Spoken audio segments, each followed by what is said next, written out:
Labor costs are up, input costs are up, weed pressure never quits. That's why growers are turning to the EcoRobotics Aura Ultra High Precision Sprayer. Powered by AI, Aura detects individual weeds and sprays only the target, reducing herbicide use by up to 95% while helping maintain clean fields and strong yields.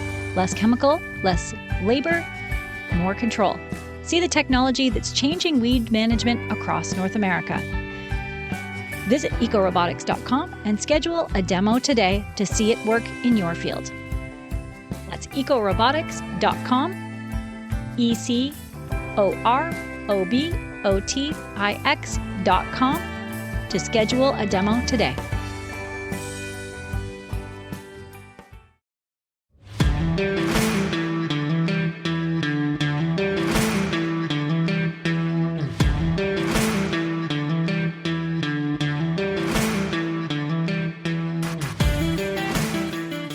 And welcome to North American Ag Spotlight. I'm Chrissy Wozniak, and I am so excited today to talk to our returning guest. For the past 15 years, one event has become the premier gathering place for professional women across the agri-food value chain. What began with just a few hundred attendees has grown into an international community that brings together leaders from production agriculture, ag technology, finance, commodities, food, policy, and beyond. This year's summit marks a milestone anniversary as it returns to the city where it all began, New Orleans, while also aligning with the United Nations International Year of the Woman Farmer. At the same time, women continue to play an increasingly significant role across agriculture and agribusiness. With women, I just learned this recently, now earning the majority of bachelor degrees awarded in the United States. They continue to expand their presence in leadership positions throughout business, government, and agriculture. And these trends are creating new opportunities while raising important questions about the future of leadership across our industry. For more than 2 decades, our guest has been a leader in global agribusiness, organizing nearly 50 international conferences across 12 countries while building expertise in event management, marketing, market analysis, and industry networking. She's also an accomplished agriculture journalist and speaker who has presented at more than 150 international conferences, and today serves as the portfolio director for Women in Agribusiness. My guest today is Svitlana Sinkovska. Thank you so much, Svitlana, for being here today, and welcome. Thank you, Chrissy. It's always a pleasure to be, on air with you. And yes, looking forward to see you in September in New Orleans, because it's always great to chat face to face, right? Yes, it is so important to have face-to-face meetings. And today we're going to discuss, what's new at the summit, why New Orleans is such a meaningful location, how women's leadership is evolving through ag, and then what the future holds for this next generations of agriculture professionals. So let's begin by telling the audience a bit about yourself, and then how you came to be the portfolio director for Women in Agribusiness. Wow, that's an interesting story. I literally spent all my conscious life after graduation. I started to work in an agribusiness consulting company, and I didn't know that it will be like a beginning of the whole, lifetime journey, lifelong journey. And that is something absolutely amazing about agriculture, that this job is so multifunctional. It's whenever you're in ag, you need to be expert in so many things, a little bit in, agronomy, a little bit in commodities trade, a little bit there. So what I like in being a journalist, like you need to be, informed every day, because what is cool about agribusiness comparing to some, like metal markets, like we have like a whole event, we have the whole market cycle 1 year. So we have crop, we have planting season, we have harvesting season, we have everything changes every marketing year. And this is make this business very stressful, because we all see how different could be different seasons for different crops. But every year it's a completely different picture. It's a completely different challenges, different scope of actions we need to do. And I think this is what attracted me very much to agribusiness, because I'm someone I have the biggest fear to be bored. So I think that God, he heard all my prayers. So God, please give me the excited job, the most excited job. And I'm like, okay, something exciting, not boring, and you always will be like, wow, what's going on? So when I started to work in ag, and it opened me so many gates, so many international opportunities. I was the Secretary General of International Sunflower Oil Association. I was one of the founders, and this is when I scaled to really like a global perspective of agriculture. And this is something absolutely amazing, that how connected are farmers somewhere in Oklahoma to their buyers, millers somewhere in Cairo, so this is really very global business. And I'm still very thankful to that opportunity that I got this first job in agriculture. So I never regretted my decision, and more than 20 years. Oh my gosh, I'm even afraid to count. I'm staying in ag. And talking about women in ag, this is an interesting fact. Twice I was a speaker on the events organized by the company who organized Women in Agribusiness. In 2012, I was a speaker on their event in Abu Dhabi, an investment event. And in 2000, I think 15 or 16, I was speaking about sunflower oil market on their event about vegetable oils in Barcelona. So I knew the group of people, and then I moved to the United States. It kind of was like very interesting how my mutual friend connected us. And so I think it's really like a magic way when all your connections you build through the years in agribusiness, they kind of like, you can see how connections work, and you got job proposal through your connections. So this is what happens. That's why I'm a big believer of networking and business connection, because it's opened so many doors and gives so many opportunities to you.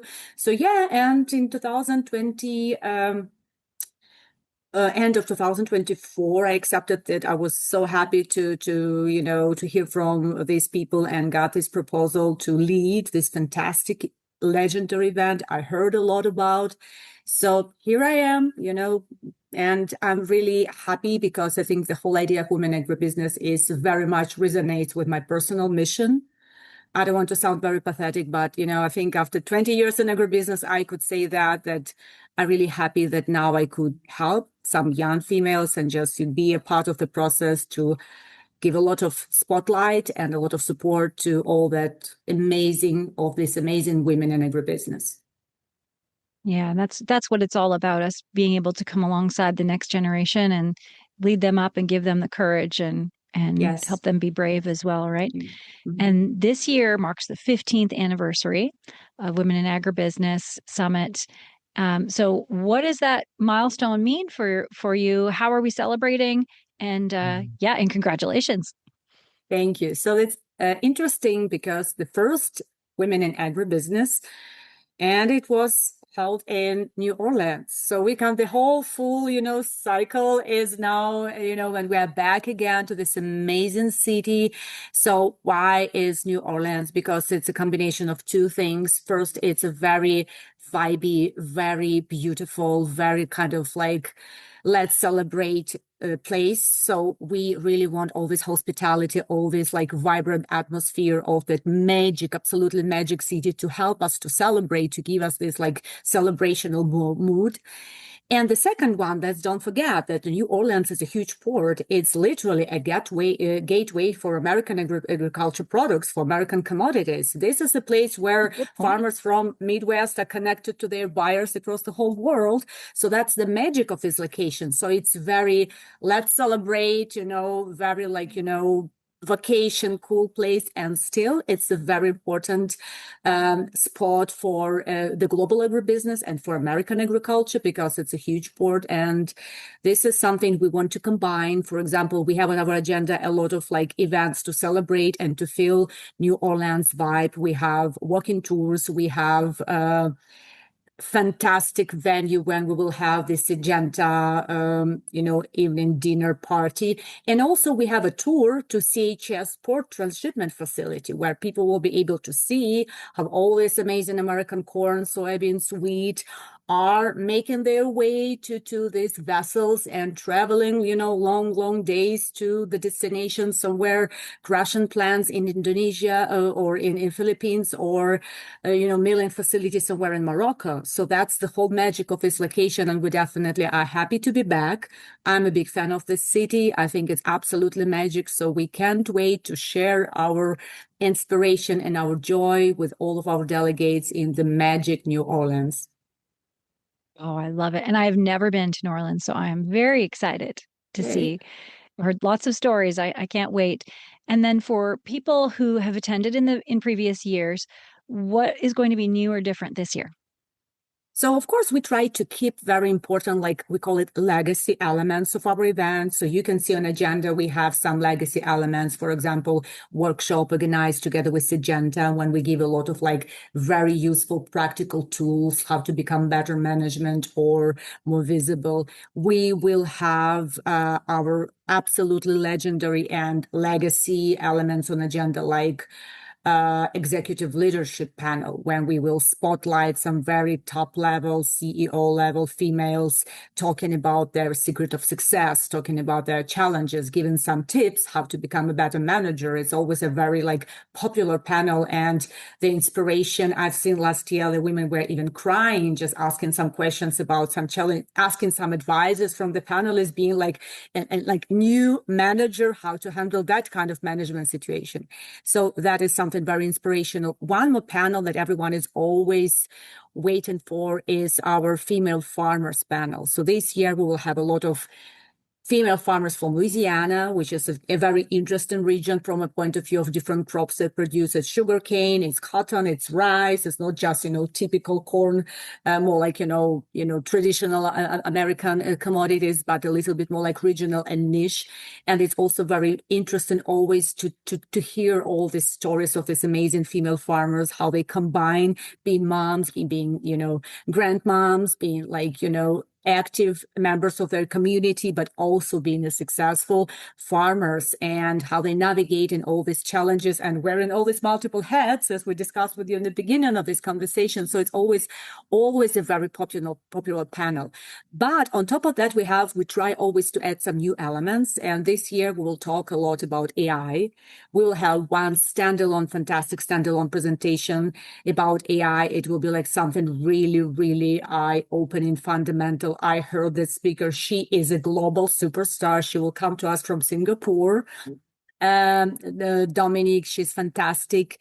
And of course, we will have some cool elements, like we will have tour, which called Coffee and Women Who Shape New Orleans tour, when it will be like walking tour. So you will be able to eat beignet, to drink coffee in the morning, and hear about all the fantastic women who, impacted the development of this beautiful city. And some other stuff, we try always to keep this balance between some legacy elements, which people like, and people like want to have it every year, and something new, some new topics, some new formats, something we just give a little bit of like an updates. And plus, because we move every year to different locations, so it always feels different. It's a new hotel, it's a new city, and we definitely will add a lot of like explorational parts. So you will see like so many different elements of agenda on different locations. For example, our members only night, a day before the conference, will have it in a fantastic place. Also very NOLA, very fun, very cool. So a lot of stuff. Our agenda is so like diverse. So it is always something what we have all the time and something new, and we try to keep the balance. Yeah. Yes. I love that, when it was in Nashville a few years ago, it was, about music. And then in Orlando, Yes. it was different. Yeah. It's always great how you can meld in the personality of the city too. I think Mm-hmm. that's really exciting. Yeah, yeah. And That's what then we try to do. Mm. what are you personally most excited about for this year's summit? I'm very excited about the whole idea of 15 years. So I do believe it's a huge milestone. And being in events industry and in ag, I've seen that many big events, it took them like 5, 6 years and then just disappear. So it's quite a competitive, it's a very like hard business, especially with the COVID, how it's really reshaped the whole events industry, and like not everyone survived that time in events. Yeah. So seeing that amazing milestone, 15 years, and seeing how the event grown from less than 200 people to 800, what we have now, that's fantastic. That's amazing, inspirational. And I'm personally looking forward to see some of the panels, some like really like about food consumption and the all new recommendation for food and all the protein consumption stuff. So we will invite everyone across the value chain to talk about how it's, will impact everyone from farmers to the retail, because we all now talk about food differently than we talk about food like 5-10 years ago, right? So everyone wants to get more protein. Everyone is thinking about fiber. Everyone like, consumers are getting much more conscious, much more educated on what they're eating. So what are the takes away for the industry? What is our response? What we should, track and understand about the consumer's behavior. So this is something good. And this is like, because I also am a marketologist, the background. So it's a combination of my interests. And I think that will be a fantastic panel and everyone will love it too. So there are some topics which I'm really looking forward because they're so interesting and we have fantastic speakers. Almost like I think 90% of them already confirmed they're on our website. So I'm looking forward to it because I'm a big fan of very market heavy, insights heavy agenda. And this is what we try to do every year. Yeah, amazing. And the UN has designated this year as the International Year of the Women Farmer. And how are you guys recognizing that throughout the summit?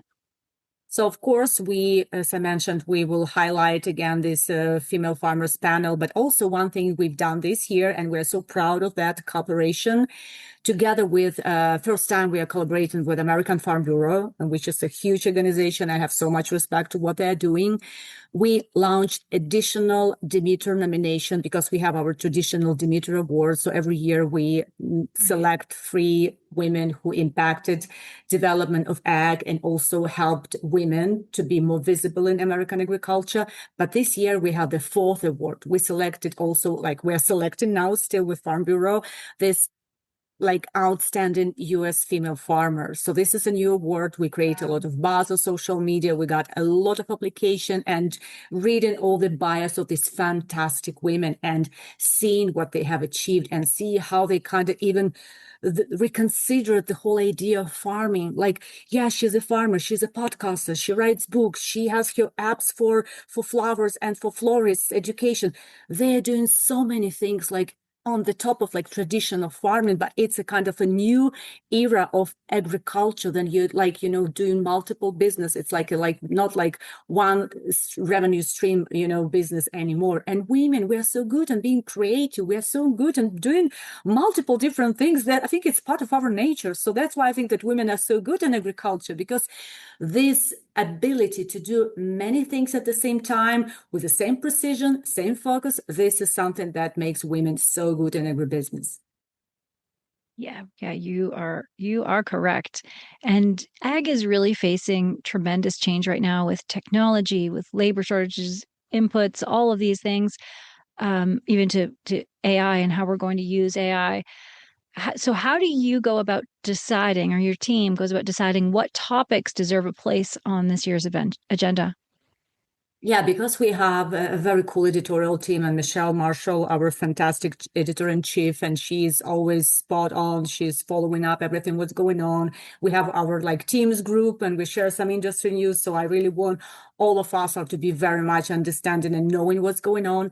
Plus we have our newsletter, our bi-weekly newsletter, when we create our own content, like market related, and also we curate. So we kind of check all the news. Michelle is doing tremendous job checking all the top news of the industry. And it could be like in 2 weeks, it could be like hundreds of titles, right?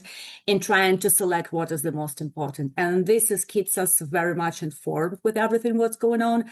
Plus we also, if you notice, after the event, we send the link to all delegates so we can fill in there, like give us their feedback for us to understand like which topics we should, highlight more, what we should add to the agenda. So we kind of collect all that feedback and we add some like extra what's going on the market, and we have like a lot of brainstorming inside the team. So it's like multiple layers, but we really try to, we take it very seriously. They take the whole agenda very seriously. And, the lineup of the topic, the speakers, we always put a lot of intention and a lot of hard work behind it. Yeah, and you can see that when you're there too, that the feedback from the people who attend, it really does feed next year's agenda. I appreciate that a lot. And one thing that I also appreciate about the summit is it's incredibly business focused.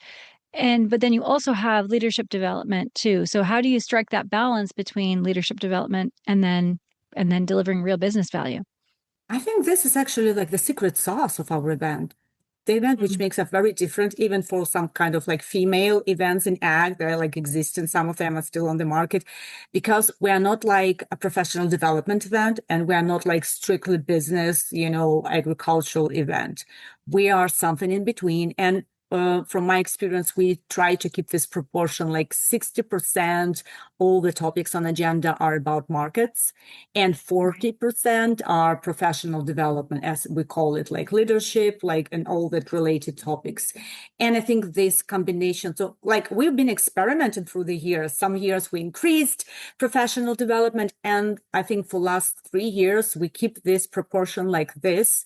And this is the best, what people like the most, because we are still very business-oriented agricultural event when you will meet a trader from another company, or you could meet like a seller of inputs and buy from them. So you could do a lot of like business and you can hear a lot of information about markets, about tariffs, about supply and demand balances, what's going on. So all that, hardcore agricultural data, but also that's a lot of professional development. What is like the leadership tips of this fantastic executive panel leaders? What do they do to become successful? How do they navigate the whole, this ladder, how do they grow inside their companies and what are their tips and secrets and advices to young ladies, or how to become like a manager and to, make AI your friend and help you to manage people, so many other topics we're talking about. Last year, one of the absolutely fantastic topic, we talk about mental health and suicide prevention in agriculture. This is something definitely which needs to be addressed because the scale of the problem is huge. And we were a little bit kind of like thinking, should we put it on agenda? But the feedback and the whole presentation of that, Mind Your Melon, the name of the organization, that was absolutely like the bomb of our event. We got so many feedback and people were so like telling their stories, just standing and telling the stories to the mic of their family, what they have been experiencing, because it's also part of agriculture. It's also like something we need to address because it's everyone could prevent, everyone could help. This year, we will talk about like mental health again, about mental health and like stress management in agriculture, because it's not getting less stressful. It's getting more and more stressful every year. So, and we do think that mentioning and including some topic which is even like above professional development, it makes our mission and our social impact even bigger, because we do want this event to have a huge social impact, not just helping people to be successful in their job. This is what it's doing like primarily, and it's like one of the goals, but also have this big social impact, create awareness on some important topics, give some tools, and help women and young female leaders or like C-level people to navigate all this crazy changing business environment we are living now in. Yes. Yeah. Wonderful. And like I said at the beginning, I was surprised to learn recently that women are now earning roughly 59% of all bachelor degrees awarded in the United States. So, what does that tell you about the future leadership pipeline in agriculture? So it's actually amazing news because we're glad to see that women becoming more and more ambitious. I think that education is not a tool, it's also the confidence. So I'm a big believer in education because it gives you tools, it equips you, but also it gives you confidence. This is what I think women are lacking, unfortunately. So we're still talking about that imposter syndrome. It's mostly women problem. And I'm a big believer in education. I'm like, this is something keep on repeating to my children. And I'm still trying to think, maybe I should get PhD because I'm not educated enough. So I think it's like also like imposter syndrome, like I'm not good enough, but seeing seeing that young ladies being conscious and thinking to get this, better education, and seeing education as a step one, stage one of their professional development is fantastic. I really was happy, like always happy to see that statistics that the share of the female girls in many professions in universities is increasing. So I think this is fantastic. And for ag, it's good news. And every year we have this students award, like student scholarship, and we award students. We select like 30 students, and they come to our events for free, and our fantastic sponsors support them. And this is my favorite part of our event, to talk to the students, to see them day one, how they are lost, how they because for many of them, it's the first event. They will be surrounded by, adult successful women, and they're worried, they're stressed, and see them on day 3. They are shining. They have this confidence. They have this desire. I can see this shining eyes, because they have seen so many amazing people. These women mentored them for 3 days. They communicated to them. They gave them some advices. Like last year, you remember Emily French, after her presentation, she literally grabbed 10 students during the dinner, and she said, and she was mentoring them like that on the dinner. So this is something that always makes me emotional. I always cry when I see the students on day 3, because this is an important element of our mission and of what we do during all these years. And this year we just now start on the selecting the students. So yes, I think, that's something which is really cool, that we could help these young females to, get this way to this agricultural market maybe a little bit more easier, because I think it's a very stressful time when you just graduating and you need to find a job, and that is so hard, especially in this environment and in this economy, Yeah, for sure. And I think it's all helping shift mindset as well. I pay a lot of attention to policy. I think a lot of people think up in DC, it's just a bunch of men, and they're just running the country. Well, 29% of US Congress and about a quarter of the Senate are female now. So this mindset needs to shift a little bit. There's still room for growth, of course, but do you see a similar trend developing through agribusiness? Are we becoming, more of us in that ratio than men? Yeah, this is interesting trend through this last 20 years, especially internationally. I've seen that the situation is so different in different countries. So that's why I'm very happy to be a moderator of this an international female leadership panel just to discuss what's going on in India, what's going on in Brazil, what's going on in the United States. So just see globally, just to see the global trend. But my takeaway that for 20 years, the change was absolutely huge. I can tell you, even going to some big international events, so we're in Geneva, London, New York, you will see that you will see with your eyes that the presence of females in the conference hall is bigger. And once I even mentioned it on a couple interviews, 2 years ago, I was in London on a very big, famous event, regular event, agribusiness. And I turned around and I sent a message to my friend. She was sitting close to me, look around. We have a little bit more females in the room than men. And it was a global agricultural event representing officials and industry associations. So we've had more females in the room of successful people in ag. And yes, and something I could not even imagine 20 years ago, 15 years ago, where it was just beginning. Very often I was only one female speaker, or 3 of us, or that was always kind of challenging, then you have a lineup of 20 guys and you only one female speaker. It's hard. I was thinking okay, should I joke, not joke? What should I wear? It was such a pressure and now I see how many amazing female analysts, how many amazing panelists, podcasters, speakers, that women become more visible. I think we always were present in ag, but we were kind of hidden figures. You remember that movie? We were hidden figures. And now this is amazing that we want to be braver. We want to be more visible, because we understand how important it is, because women do a lot. And I created this amazing art, my friend from Miller Magazine, amazing guy. They created the whole even issue of the International Miller's Magazine about women in ag globally. And one of the articles, and I helped to write these articles, we collected the data. So the gap in productivity globally between women and men in ag is 24%, but women represent more than a half of the work labor. Yeah. Yeah, And because definitely. women have less access to resources, less access to money, to land. So we work, but we're kind of invisible, many levels. So this is, I think, the next stage for women. It just, just be a little bit louder and be a little bit more visible and just show all the work we do silently for many, many years because we deserve it. Stay with us. We'll be right back.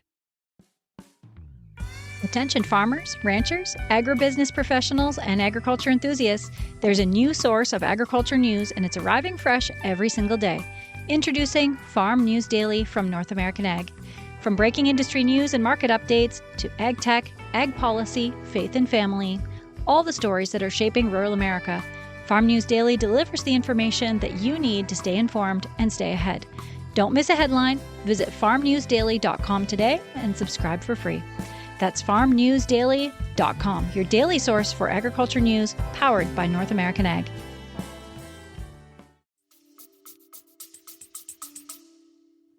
Yeah, that's it. And great points. I remember when I first started out, over 20 years ago, I was always the only woman in the room. It's hard, right? And, it's hard. You feel kind of, yes. you're responsible for all your gender, it's hard. Yes, that's it. I have to say though, looking back, I think it was a benefit to me. Like I never like it when people say, "Oh, make that negative." I think it's you get an extra respect, or I think when I started my career, extra respect because you still get the door open for you, and Yes. people try to help you and things like that. So I always want to make sure people understand that I've been so blessed in my career to grow up through this change, but I don't I don't think I was ever not given an opportunity for something just because I was a girl. I think I actually got an advantage because there's this I don't know, chivalry or grace or something where people wanted to watch over me, which I really appreciated through my career for sure. Yeah. That's a good part of it. Yes. Yeah. And shifting gears a little bit, what leadership qualities do you see most often in successful women throughout our industry?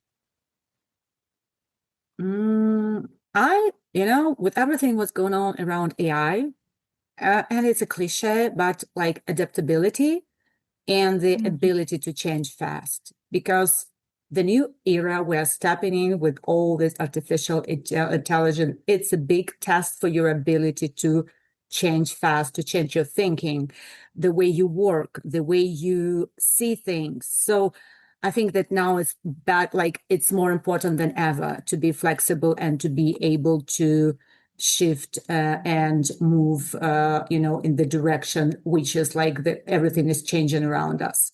So I do believe this is something which always was important, but now it's number one. And I see on my management level that it's hard for some people to change fast. It's hard for some people really just to follow all this, constant changes every day, and some people are struggling. So for good manager, because you need to lead the process and you need to be someone who is good in it, because you should be an example for your people, so I think it makes management work even harder because you need lead the changes and you don't have to be intimidated with all the new stuff. You need to be one who's trying Claude and say, guys, it's a cool stuff, let's see. But you always should be one making the one step ahead of your team.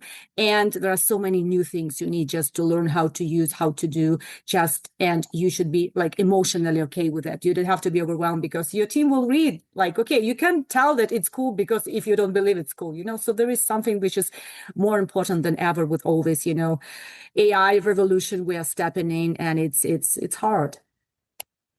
Yeah, I totally agree. And then if you were giving advice to a young woman just graduating college today, why would you encourage her to consider a career in agriculture? Well, as I mentioned before, it never will be boring job. Just this is something I promise you. So if you definitely want to have something boring, maybe go to, finance or some kind of numbers. But ag, it's a lot of people. It's a lot of nature involved with all the weather surprises and all that stuff. But I'm always repeating that from my experience at agriculture, everywhere in the world, this is the industry of so many amazing people. I see, like, I have like my husband in one business, some of my friends in different areas, and I see how blessed I am to be in ag, to see these fantastic people, because I do believe that in ag, this is such a real job. Like, it doesn't matter what level you still communicate to farmers, you still know how hard it is to produce every year, to provide this bread on the tables. You know how hard this job is, and it's very grounding, very humbling. And this is a job there you need to be real. And you can't like do fraud, because agriculture is a real business. You can't survive in this business if you're not doing right things, if you don't live in your values. It's a very kind of like, you need to have a good morals. You need to be a good person. I do believe that agriculture is one of the industries that this is a must, because they're real people doing real stuff. They produce real bread on your table. So all that smoke and mirrors, they don't work in agriculture. So I think that part of agriculture could be a little bit like humbling in the beginning, but as soon as you get it, and like, I think it gives a lot of joy, it gives a lot of pleasure, it gives a lot of intellectual stimulation, if you wish, right? Because it's a lot of data, a lot of numbers, a lot of factors. Now we have all this satellite data about the crops and all that stuff, and it's very still human to human. It's still, and it will keeps its human to human part very strong. So I think for young kids, especially with this, Gen Z generation, they are much more on their phones, but I think it will be amazing for them to go to ag and to be a part of that, that amazing tribe of people who are feeding the world. Because as 1,000 years ago, today and tomorrow, that is one of the most important jobs. Yep, I think that is so true. It's awesome. So finally, for someone who's considering attending but hasn't registered yet, why is this the year that they shouldn't miss Women in Agribusiness Summit? First of all, it's an anniversary. So you definitely will see a lot of cool pictures, because we have so many surprises for you. We have so many cool stuff. So I just don't want you to scroll your LinkedIn somewhere beginning October and seeing all this amazing picture thinking, oh my gosh, I should go. This FOMO is a big thing. It's something you need to consider.